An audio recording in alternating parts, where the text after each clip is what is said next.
Are you always on the lookout for new and inventive ideas to bring to your classroom? Well, I have a simple yet powerful tool to share with you today. It is the Mini Folding Book, and this is a compact 8-page book made from a single sheet of paper. They're easy to create and can be customized for a wide range of classroom activities. In this episode, I'll tell you how to create the mini book and then share with you 10 ways to use it with your students. So let's jump in. Are you a language teacher looking for some reassurance that what you're doing in the classroom is on the right track? Or maybe you're looking for some ways to teach even more effectively. If you're one or the other or somewhere in between, you've landed in the right place. This is the World Language Classroom Podcast with your host, me, Joshua Cabral. You're about to get tips, tools, and resources so that your students continue to rise in proficiency and communicate with confidence. Let's jump in. Vamos, allons-y. Hello, my friends. Bonjour, mes amis. Hola, mis amigos. Welcome to the World Language Classroom Podcast. I am Joshua Cabral, and thank you, as always, for taking the time out of your week to listen to this podcast about language teaching.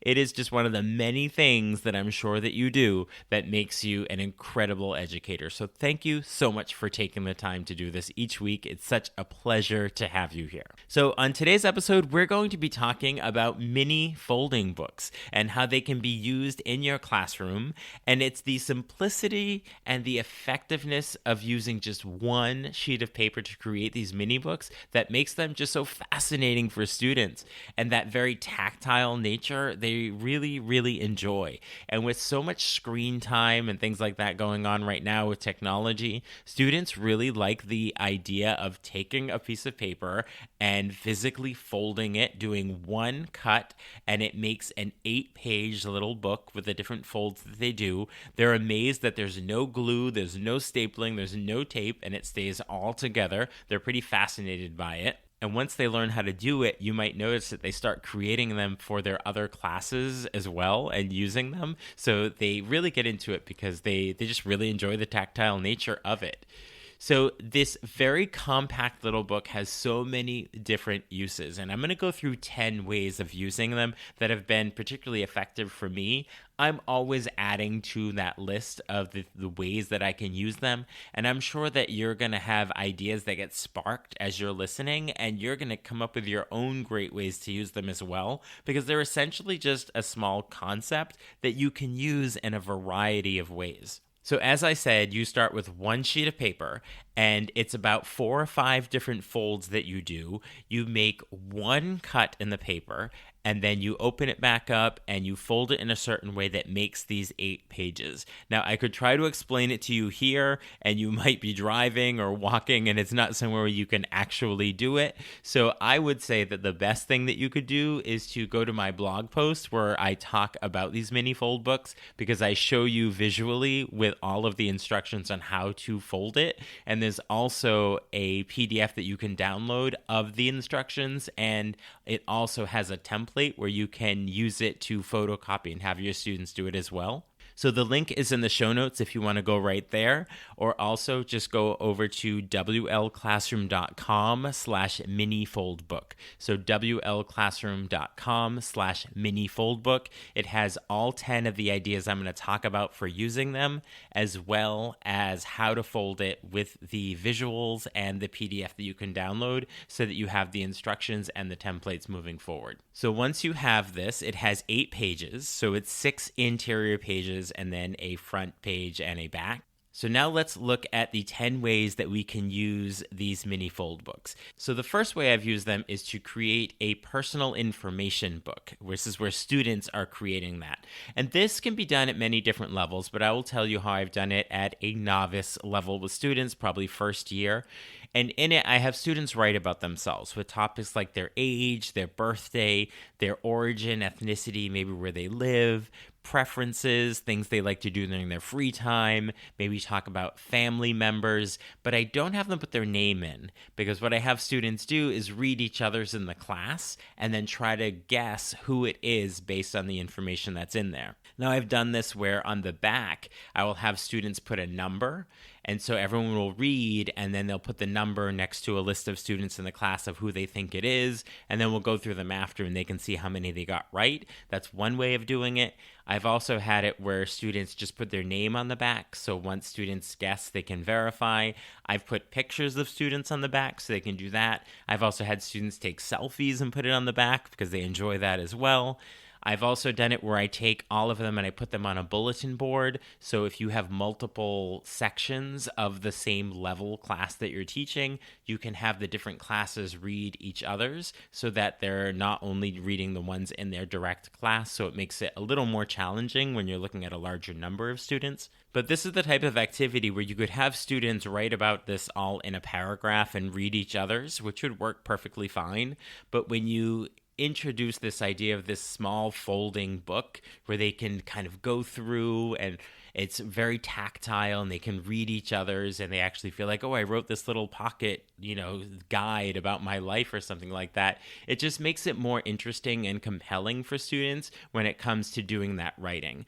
So lots of different ways you could possibly use it. Hopefully that sparks some ideas, particularly with those personal ideas the way I do it. So I'd love to hear how you're doing this. So if anything is sparked for you listening to this, please be sure to share out on social media. You can always email me and tell me how you're using it. But I'm going to keep going and give you 9 more ideas as well. So the next idea is to use it as a vocabulary book.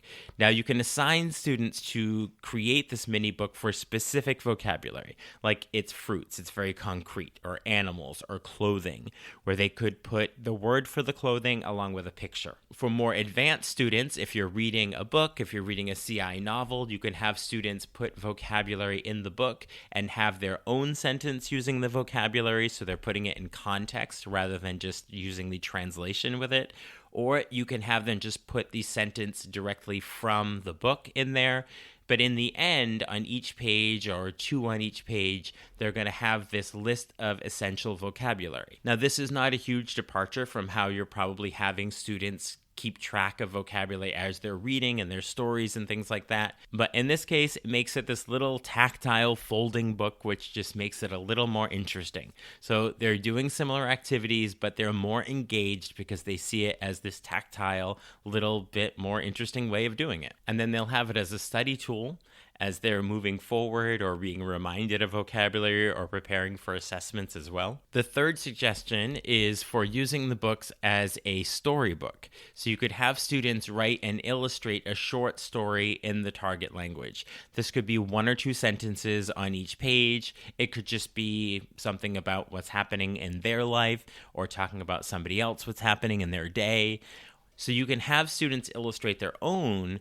Or what I've done is I've had students do 1 or 2 sentences on each page, and then when they're done, they exchange with a classmate, and the classmate then does the illustrations for it based on what they're reading. So this goes from a presentational writing activity to an interpretive reading activity, and then they're showing their understanding by putting the pictures in. And then when the author of the book gets it back and they see the pictures, sometimes they're amused by it and they can have different commentary on it. But it's interesting to see how different students will illustrate the books. Again, you can also have students illustrate their own books, but it just makes it a little more interactive and creates this presentational writing activity and then turns it into an interpretive reading activity as well. The fourth suggestion I will give is for creating little culture books. So this is where students are creating these mini books on cultural topics, such as holidays, traditions, or famous landmarks. So what I would do is on these pages, I would have students include a mix of text and images to represent the different cultural aspects. And you can display these on a bulletin board, or you can just have students read each other's, which will take it, again, from that presentational writing and then turn it into an interpretive reading. And you can have students just discuss different cultural topics and keep track of them on there, whether they're putting pictures on that they are drawing on their own, or they can print out pictures that they're finding on the internet that are going along with these different cultural topics that they're writing about in the target language in these little cultural books as well. The fifth suggestion is for grammar or structure practice in these books. Now, this is probably something where you're going to want to create the template that students are going to work with in there, but they could do it on their own. But I find it to be more effective when they have a template that I give them. So if you are doing, for example, a PACE model, so they're going through the PACE model and they are discovering how this pattern or the structure works. So then in the mini fold book, they can put examples of how the structure is used in the text that you're working with, then their own explanations of how it's formed based on the patterns that they're seeing. So in the end, after you do this PACE model, then you can even have the text actually in there. They can jot down what they think is the way that you form this structure. And then you can have a page where you co-construct the meaning. And then you can have students do an extension activity right in there where they use it. So you can then, after you've focused on this particular structure in a PACE model activity, this mini fold book has everything they need that is specific to that structure. And they can go back to it, they can reference it, they have the examples, they have the explanation. So using it as a grammar structure book after you do a PACE model with them, or use it during the process of doing the PACE model. The sixth recommendation I will give you is to try using it as a dialogue book. So this is where students will write dialogues back and forth with each other.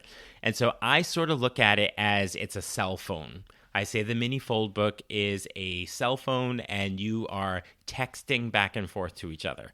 So I will have them on one page write their first text and then pass it to their partner, and then they write the second message and they go back and forth and they can turn the pages and keep going back and forth with the text conversation. Because when they are communicating with each other, so much what they're doing is texting, or they're doing it on social media or something like that. So even though we have them, sort of write dialogues and things like that, the reality is they actually do a lot of texting back and forth and writing conversations back and forth.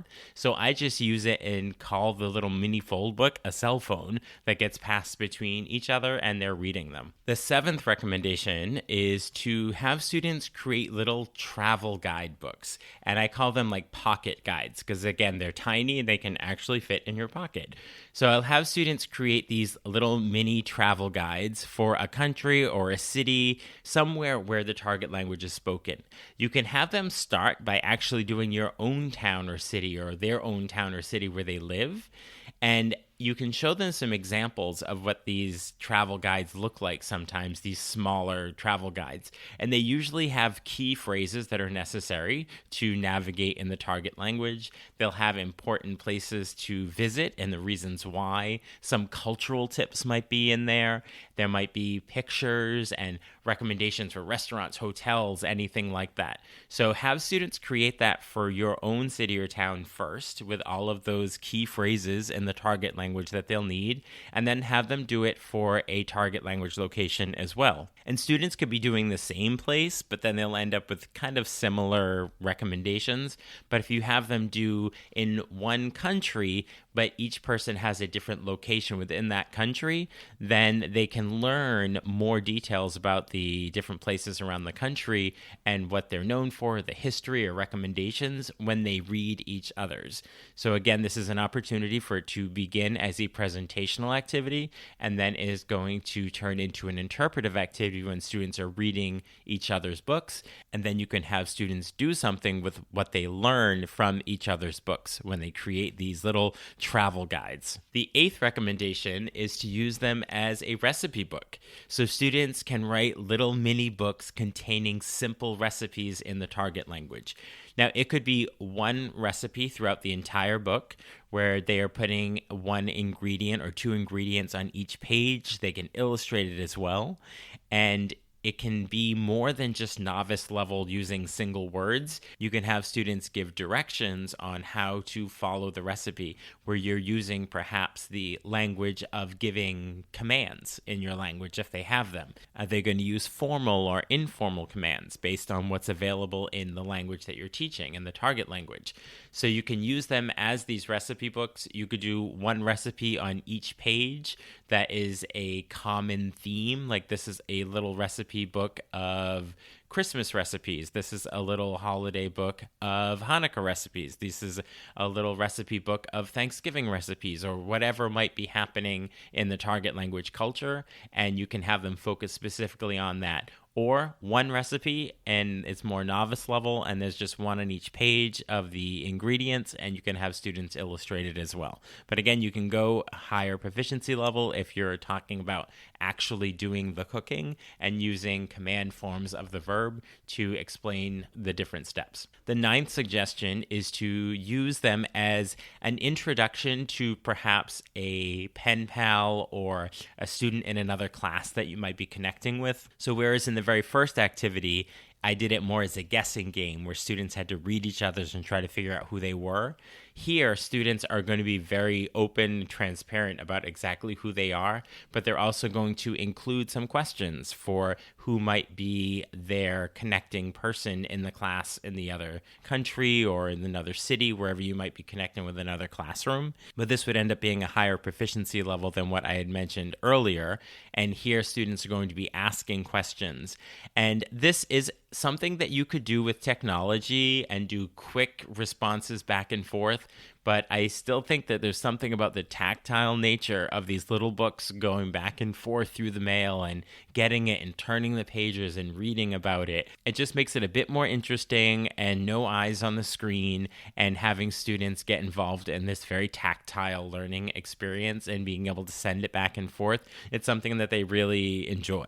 And then the 10th suggestion is to use them as review books. So as you're going through a unit, if you can chunk the unit into 3 or 4 different areas, and as you finish a particular area or a theme within a unit, you can have students create these mini books to put the content in or to capture the major details of that particular part of the unit that you're doing. And then in the end, they might have 3 or 4 of them, and it's just much more manageable. They're these bite-sized little books that have this information in it, and they're not lugging around binders and all these pieces of paper, but they have it all captured into what seems like a very manageable, bite-sized bit of information. And then when they just go through them, and they go through 3 or 4 of them, and they're on particular topics, like maybe you did a PACE model, you did something on culture, and then in the end, they have all of these in these mini fold books that are going to be their review at the end of a unit before they take an integrated performance assessment or whatever kind of assessment you might be giving them. So those are my 10 suggestions for using these mini fold books. And I'm sure that you are going to come up with many different ways to use them as well. And I would love to continue adding to my list of 10. So please do share out on Twitter, X, and you can tag me at WL Classroom. You can share in my Facebook group or anywhere on Instagram at WL Classroom as well.